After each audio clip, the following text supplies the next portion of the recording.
त्यांचा पक्षप्रवेशाचा कार्यक्रम त्या ठिकाणी आहे, तिथं मोठा मेळावा आहे. अशा पद्धतीच्या या दिवसभराच्या कार्यक्रमाच्या करता मी आपले मकरंदाबांना सांगितलेलं होतं की तुम्ही दिवसभरात कुठले कुठले कार्यक्रम घ्यायचे ते ठरवा. आणि बँकेनी पण बँक आज देशामध्ये जिल्हा मध्यवर्ती सहकारी बँकांच्यामध्ये एक अग्रगण्य बँक म्हणून सातारा जिल्हा मध्यवर्ती सहकारी बँकेची जी ओळख आहे ती परंपरा ही आपल्या खासदार नितीन पाटलांनी पण त्या ठिकाणी चालू ठेवलेली आहे. त्या गोष्टीचं मनापासूनचं आणि त्यांच्या बोर्डाने त्या गोष्टीचं मनापासूनचं समाधान अनिल देसाई व्हाईस चेअरमन असतील, बाकीचं सगळं त्यांचं बोर्ड असेल, अनेक दिग्गज मान्यवर त्याच्यात आहे, सगळे मिळून चालवतात. त्याही गोष्टीचा एक मी समाधान व्यक्त केलेलं आहे. आणि त्यांचे काही 3-4 प्रश्न होते. मी आता आज सुट्टी आहे, काल सुट्टी होती, उद्या सुट्टी आहे, पण मंगळवार बुधवार मी मुंबईत आहे. त्यावेळेस मुंबईत गेल्यावर सहकार विभागाच्या अधिकाऱ्यांशी बोलून आणि मंत्री महोदयांशी बोलून त्याच्यातनं तो मार्ग काढील आणि ते प्रश्न तसाच लागेल. आज दोन्ही ठाकरे एकत्र येण्याच्या दृष्टीनं काही चर्चा झाल्या. काही दोघांनी या प्रस्तावाला काही अटी शर्तींवर कबुली असल्याचं ठीक आहे ना. मला एक कळत नाही पत्रकार मित्रांनो, ते एका कुटुंबातले एका परिवारातले, त्यांनी त्यांच्या संदर्भात काय करावं हा त्यांचा अंतर्गत प्रश्न आहे. त्याच्यात आपण नाक खुपसायचं काय कारण आहे? यातून मुंबईतलं राजकारण बदलण्याची तुम्हाला काय अडचण काय, तुम्हाला काय त्रास होणार आहे? महाविकास आघाडीला एक ह्या का मी आपल्याला सगळ्यांना सांगतो, प्रत्येकाला वेगवेगळ्या निर्णय घेण्याचा पूर्णपणे अधिकार आहे. आता हा अधिकार असताना कुणी मनसेचे प्रमुख म्हणून राज ठाकरे स्वतः काम करतात आणि त्या बाबतीमध्ये शिवसेना उभाटाचे प्रमुख या नात्याने स्वतः उद्धव ठाकरे साहेब काम करतात. त्याच्यावर त्यांनी त्यांच्या 2 पक्षाच्या संदर्भामध्ये काय भूमिका घ्यावी हा 100% त्यांचा तो अंतर्गत प्रश्न आहे. आणि काही वर्गाला जे शिवसेना आणि मनसे दोघांनाही त्या दोन्ही पक्ष ज्यांना आपलेसे वाटतात त्याच्यातला जो घटक आहे त्या लोकांना वाटतं की या दोघांनी एकत्र यावं, परंतु आपण त्यांनी एकत्र यावं का न यावं हे आम्ही कुठल्या राजकीय पक्षांनी काही सांगण्याचं काही कारण नाही. माझं त्याबद्दल एवढंच आहे, प्रत्येकाने आपल्या सद्विवेक बुद्धीला स्मरून जे त्यांना योग्य वाटत असेल त्यांनी तो निर्णय घ्यावा. रामराजेंना जिल्ह्यात ठेवली जाते भरती 4 महिने झालं थांबलेली. कुठली जिल्हा बँकेची, सातारा जिल्हा मध्यवर्ती बँकेची भरती आहे. 4 महिने झाले परीक्षा होऊन सुद्धा. तुम्ही त्यांना मार्गदर्शन करा. नाही, मार्गदर्शन नाही, ह्यामध्ये सहकार विभागाला त्यांनी बोललं पाहिजे.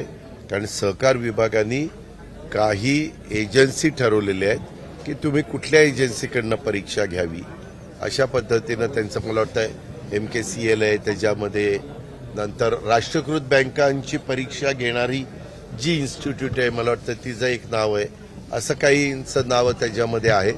कारण एक आपण बघतो कुठल्याही बँकिंग क्षेत्रामध्ये नोकर भरती होत असताना बऱ्याचदा आरोप प्रत्यारोप शिलेबाजी अमुक तमुक असं ते घडतं. वास्तविक इथं अनेक राजकीय पक्षाचं काम करणारे पण बँकेमध्ये बँकेचं हित लक्षामध्ये घेणारे असे मान्यवर आहेत. ते काही जण महत्वाच्या पदांवर पण आहेत, काही मंत्री पण आहेत, काही खासदार पण आहेत, काही आमदार पण आहेत. त्याच्यामुळे त्यांना जर कुठं अडचण असेल तर मी मदत करायला तयार. रामराज साहेब तुमच्या स्टेजवर असतात, रामराजे मुंबईत, पण सातारा जिल्ह्यात त्यांना फ्लेक्सवर सुद्धा राष्ट्रवादीवर स्थान नाही. काय मला माहित नाही, मी माहिती घेतो त्याच्याबद्दल. पिंपळमध्ये कार्यक्रम होते. त्यावेळेस त्यांनी मला काल फोन करून सांगितलं त्यांच्या पत्नींची तब्येत ही नरम आहे, त्याकरता त्यांना दवाखान्यात त्यांना न्यायचं होतं, त्याच्यामुळं मी आजच्या कार्यक्रमाला येणार नाही असं त्यांनी मला कालच कळवलेलं होतं. स्टेजवर बॅनरवर सुद्धा फोटो टाकले. मी असं हे कुणाचे फोटो काय फोटो, आम्ही राष्ट्रवादी काँग्रेस पक्षाची भूमिका मांडतो. पत्रकार मित्रांनो, मी आत्ता एवढा वेळ भाषण केलं, इतकं समजून सांगितलं, तुम्ही कुठंतरी अरे पूर्वीचे नाही माझ्या पक्षाची काळजी तुम्ही करू नका. मी खंबीर आहे, मी मजबूत आहे. तुम्ही अजिबात तुम्ही तुमच्या पत्रकारितेची काळजी घ्या. आणि जे जुने पत्रकार आता रवींद्रजींचा गौरव करत असताना मी काही गोष्टी सांगितल्या, अशा वडीलधाऱ्यांचा आदर्श त्या ठिकाणी घ्या. सगळ्यांचं म्हणणं आहे तुमची राष्ट्रवादी वाढली पाहिजे एक संघ. ते आम्ही वाढू. हो का, जनतेचा पाठिंबा असेल तर निश्चितपणे आमची राष्ट्रवादी वाढेल. लोकसभेला आम्ही एका खासदारावर थांबलो होतो, त्याच्यानंतर विधानसभेला आम्ही 41 पर्यंत पोहोचलो. आम्ही संख्येनी पण कमी जागा लढवलेल्या होत्या. आम्ही पुढं आता जिल्हा परिषद, तालुका पंचायत, नगरपालिका, महानगरपालिका सगळ्यांनी डोळे लावून बसलेत की लवकरात लवकर लागावेत. पण सुप्रीम कोर्टामध्ये मॅटर आहे. सुप्रीम कोर्टाचा निकाल लवकर मिळावा आणि गेले 3 वर्ष स्थानिक स्वराज्य संस्थांचं प्रतिनिधित्व करण्यापासून कार्यकर्ता वंचित राहिलेला आहे. त्या कार्यकर्त्यालाही वाटतं की मला कुठेतरी संधी मिळाली पाहिजे. त्याच्या मनामध्ये काही करून दाखवण्याची जिद्द आहे, त्याचं काही स्वप्न आहे, त्याला काही व्हिजन आहे. त्यावेळेस खासदार आमदार 543च देशात खासदार होतात आणि 288 आमदार आणि त्याच्या 1/3 असे साधारण मला वाटतं 70 का 78 आपले राज्य विधान परिषदेचे सदस्य होतात. याच्यापुरतंच ते राहतं.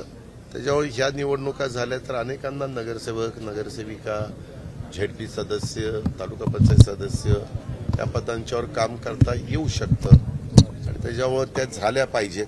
म्हणजे आम्हाला पण लोकप्रतिनिधी म्हणून काम करताना खालची टीम हाताला मिळते की झेडपी सदस्य तू इकडे हे कर, तालुका पंचायतीचा कुठं काय प्रश्न आहे, नगरपालिकेमध्ये एकट्या सीओनी निर्णय घेण्यापेक्षा कधी 28ची बॉडी असते, 32ची असते, 40ची असते, तिथं मग ती लोक आपापल्या वॉर्डातले प्रश्न सोडवण्याचा मनापासूनचा प्रयत्न करत असतात. दादा आज तुम्ही सातारा जिल्ह्याच्या दौऱ्यावर आहात. हो बाबा. एबीपी माझा, उघडा डोळे बघा नीट.